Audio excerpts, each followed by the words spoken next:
L'invité café.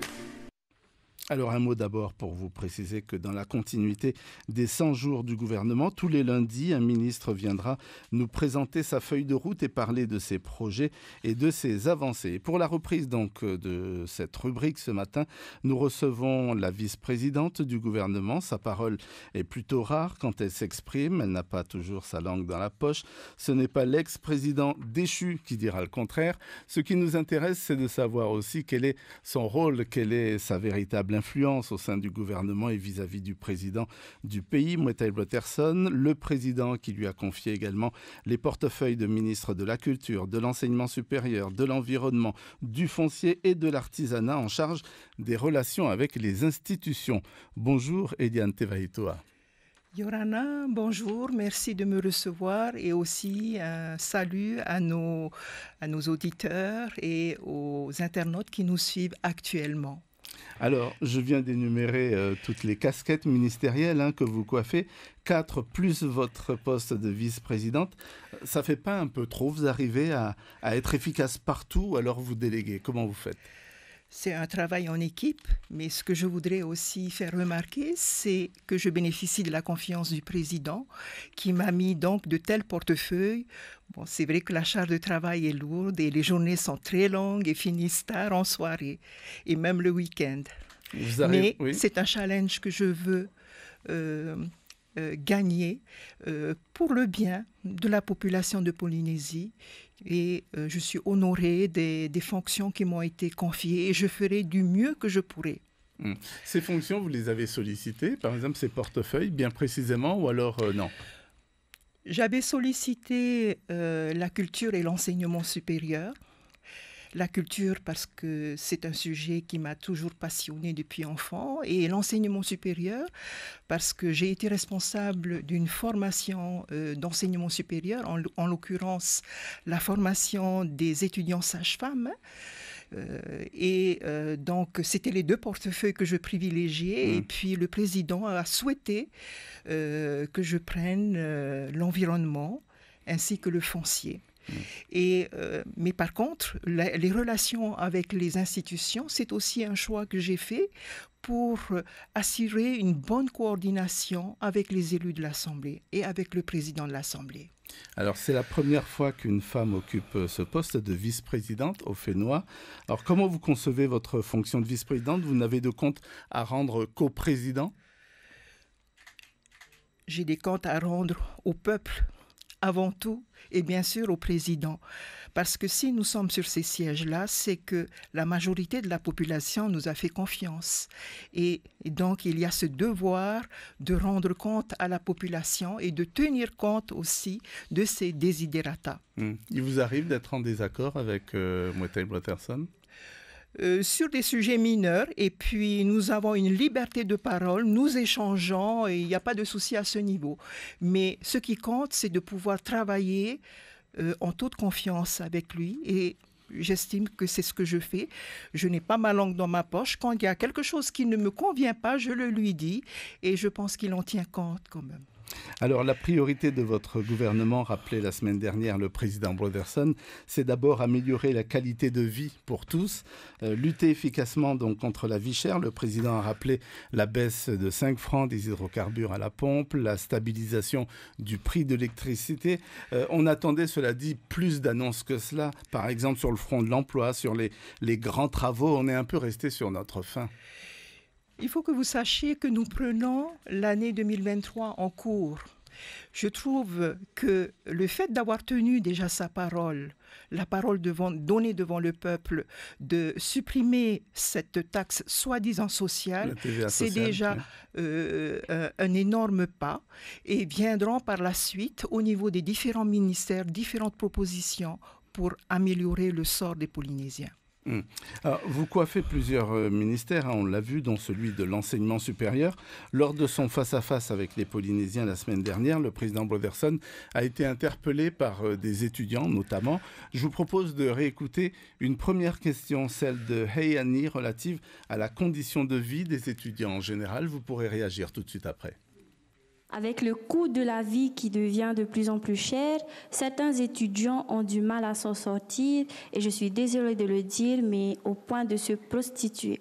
Selon vous, comment le système éducatif et les politiques publiques peuvent mieux soutenir les étudiants en Polynésie française ?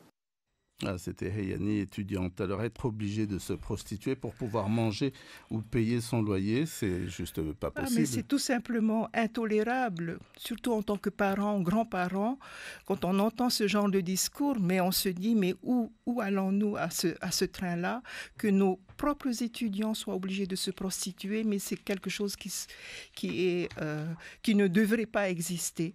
En tout cas, en tant que ministre en charge de l'enseignement supérieur, je commencerai dès la rentrée universitaire à pouvoir rentrer en contact avec les associations d'étudiants pour trouver des solutions, pour écouter leurs suggestions, leurs propositions, et je les ferai miennes.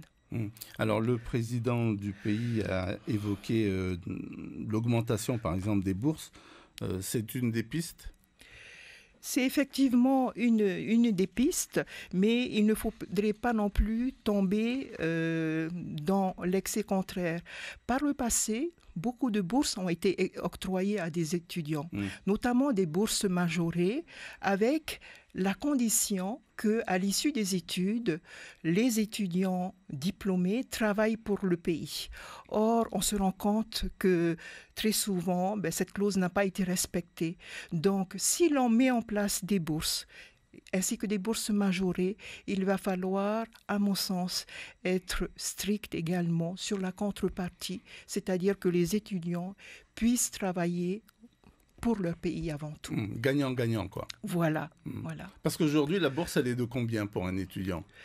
Alors, vous avez bien sûr les bourses qui sont octroyées sous conditions sociales. Ce sont des bourses octroyées par l'État. Mais en bourse majorée, il me semble que pratiquement plus, hormis peut-être les dernières promotions de l'école d'infirmière, qui seraient bénéficiaires, mais la bourse, je crois, avoisine pratiquement le SMIC. Le SMIC. Voilà. Mais c'est devenu quelque chose qui est rarement octroyé à l'heure actuelle. Je vous propose d'écouter alors une autre réaction d'une autre étudiante, Ina, cette fois-ci. Elle cible plutôt la question, les difficultés pour se loger. On l'écoute. À ce jour, 8 logements étudiants sur 10 est sous la gestion d'un service territorial. Et cela, même si l'enseignement supérieur relève d'une gestion partagée avec l'État. Quelle évolution particulière pouvons-nous attendre en matière de logement étudiant ? C'était Ina, donc étudiante. Alors, le président a évoqué, lui, la mise en place des maisons des archipels pour ce qui concerne les étudiants des îles, ce qui libérerait des places. Oui, mais la situation actuelle est la suivante. Nous avons à peu près au niveau de l'OPH et ainsi que les logements au niveau de la cité universitaire gérée par l'université, à peu près un pool de 540 logements destinés aux étudiants. À cela se surajoutent également les possibilités offertes par l'agence immobilière sociale qui propose également, sous condition de bourse, 100 logements supplémentaires. Donc nous avons actuellement un pôle de 600 logements mis à la disposition des étudiants. Il est vrai que cela ne suffit pas à pouvoir répondre à la totalité des demandes des étudiants. Et c'est vrai que la suggestion qui a été faite par le président d'une maison des archipels est tout à fait opportune à ce sujet. Mais j'aimerais aussi rappeler que les conditions d'octroi des logements dépendant de l'OPH, je ne parle pas de ceux dépendant de l'université, je vais revoir les critères de manière à privilégier le mérite et les conditions sociales. Bien sûr, il y a le critère de l'éloignement, mais ce système mérite d'être amélioré. D'accord. On sait à peu près quel est le volume des demandes ? Il faut compter à peu près disons, en fin juillet, 1 millier de demandes, mais sachant qu'un certain nombre de ces milliers de demandes, du fait d'une orientation différente, d'un départ pour poursuivre des études à l'extérieur, ce chiffre est fluctuant et plutôt à revoir à la baisse. Alors, plus généralement, il y a 10-15 ans de cela, un couple aux revenus intermédiaires arrivait tant bien que mal donc à acquérir un bien immobilier. Aujourd'hui, c'est pratiquement impossible. Le président a rappelé le programme de logement lancé, donc, et il s'agit du programme Arana, qui serait une filiale de l'OPH. Vous pouvez nous en dire plus sur son fonctionnement ? Alors, ce projet qui est en gestation, en 10 ans, prévoit effectivement de favoriser l'accès des classes moyennes, des classes intermédiaires à un logement correct. Mais il n'y a pas que cette possibilité-là, monsieur, parce que le pays dispose de foncier, d'énormément d'hectares de terre, et une autre solution, ce serait également la jouissance de ces terres à disposition des Polynésiens. Et c'est cette voie-là que je suis en train de prospecter, de travailler, de façon à pouvoir fournir des solutions concrètes aux problèmes de logement des familles. Ce serait quoi les critères alors ? Être polynésien avant tout, pour pouvoir bénéficier, et je suppose aussi sur des conditions sociales, bien sûr. Voilà. Dans le secondaire, alors pour pallier les absences des enseignants, un vivier a été dégagé pour pouvoir remplacer ces absences. Un accord a même été signé avec les établissements scolaires. Alors qu'en est-il à l'université lorsqu'un prof est absent ? Il est systématiquement remplacé ou pas ?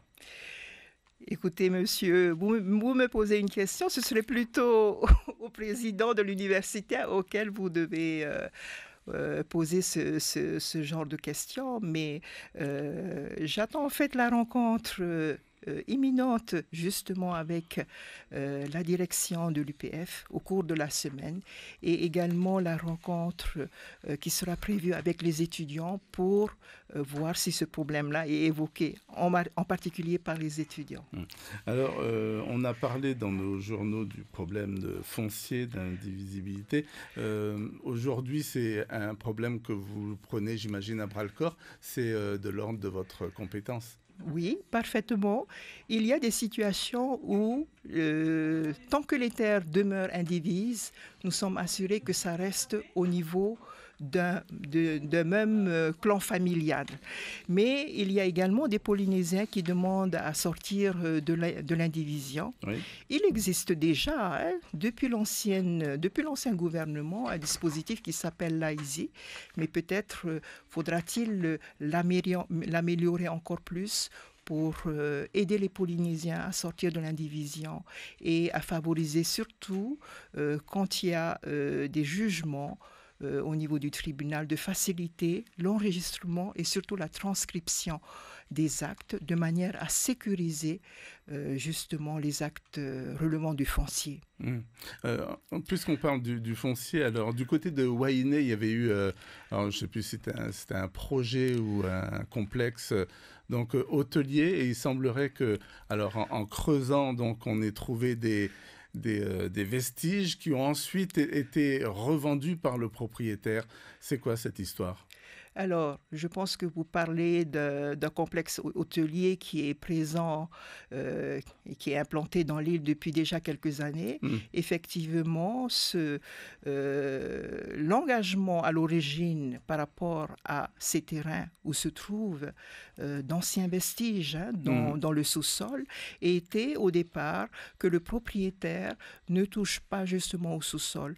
Or, il nous a été relaté effectivement que il y a eu des fouilles qui ont été effectuées pour installer des jacuzzi, et qu'à cette occasion, il y aurait eu des fragments d'objets anciens, et même que ce soit des patous ou des pénous qui auraient été trouvés. Et donc, une enquête est en cours actuellement. D'accord. Et donc, la position du gouvernement, c'est quoi ? Vous portez plainte ? Disons qu'il y a déjà l'enquête qui est en cours, et à l'issue de cette enquête-là, oui, bien sûr, on ne peut pas laisser faire cela. On ne peut pas laisser notre patrimoine culturel être détruit de cette manière-là. Alors, il y a une revendication cette fois-ci, alors on va du côté de Rai Vavai, et qui souhaiterait récupérer des tikis qui sont au musée de Tahiti. Alors, oui, pourquoi? Oui, effectivement, cette demande est aussi ancienne, parce que certes, oui, j'ai reçu le tavana de Rai Vavai ainsi qu'une partie de son conseil municipal qui faisait justement part de leur volonté de pouvoir récupérer les tikis de Rai Vavai. Actuellement, ces tikis sont considérés comme la propriété du pays. Mais il faut savoir que depuis 1933, où ils ont subi beaucoup de changements, ils ont quitté leur île Rai Vavai, ils ont pris le bateau, ils sont venus sur Tahiti à de multiples reprises, ils ont été changés de place. Donc les tikis au fur et à mesure se sont fragilisés. Il ne faut pas oublier que c'est du tuf. Donc c'est une matière qui est friable et cassable. C'est ça le problème. Restituer, mais on les restituerait, mais est-ce que cela ne va pas entraîner des dégâts beaucoup plus importants? Est-ce que les tikis ne vont pas se briser? C'est ça mon appréhension. Donc actuellement, j'ai demandé donc à la directrice de la DCP de pouvoir mandater une expertise sur la transportabilité de ces tikis. Actuellement, je les ai visités, ils sont très bien là-bas aussi, à Papeari, bien conservés et tout, quoi. Donc, qu'est-ce qu'on peut dire? Qu'est-ce que vous pouvez dire ce matin donc, au conseil municipal ou aux habitants ou à la mairie de Rai Vavai? Bien sûr que nous sommes sensibles à leurs demandes, mais comme je l'ai dit au Tavana de Rai Vavai, Tavana, votre population est majoritairement présente sur Tahiti. Il y a plus de Rai Vavai à Tahiti qu'à Rai Vavai. Est-ce qu'on ne peut pas considérer que ces tikis tutélaires de l'île puissent être le gardien des Rai Vavai et de leurs descendants qui se trouvent à Tahiti? Bon, à cette question, il ne m'a pas encore répondu, mais je suis prête à entendre leur desiderata, il n'y a pas de problème. La première semaine d'octobre aura lieu à New York la 4e commission des Nations Unies. Vous ferez partie, vous, de la délégation qui ira là-bas, au nom du Tavini ou du gouvernement? Alors, pour l'instant, il n'est pas encore décidé qui ira et qui n'ira pas. Mais en tout cas, je suis la vice-présidente. Si le président se déplace à l'extérieur de notre pays, il faut que je fasse fonctionner la maison. Donc, vous resterez pour l'intérim. Oui, je le ferai de manière à ce qu'il y ait la continuité du pouvoir en Polynésie. Et pour moi, c'est une tâche importante. Est-ce que vous pensez, on va terminer par là, qu'on ne va pas assister finalement à deux logiques différentes, celle du président Brotherson qui ne veut pas parler d'indépendance tout de suite, en tous les cas, et Oscar Temaru pressé, lui, de voir de son vivant, en tous les cas, son vieux combat se réaliser. Donc lui qui ira là-bas pour... on ne va pas assister à une guerre des chefs? Vous savez, au Tavini, on se dispute, je le dis en toute transparence, mais on arrive toujours à privilégier l'intérêt de notre peuple. C'est comme dans une famille, on se chamaille et c'est normal. Et j'ai beaucoup de respect pour le souhait de notre métou, Oscar Temaru, parce que ce fut le combat de toute sa vie et il veut le voir de son vivant, donc je peux le comprendre. Merci beaucoup, Eliane Tevaetoa, d'avoir accepté notre invitation ce matin en qualité de vice-présidente du pays. Merci encore.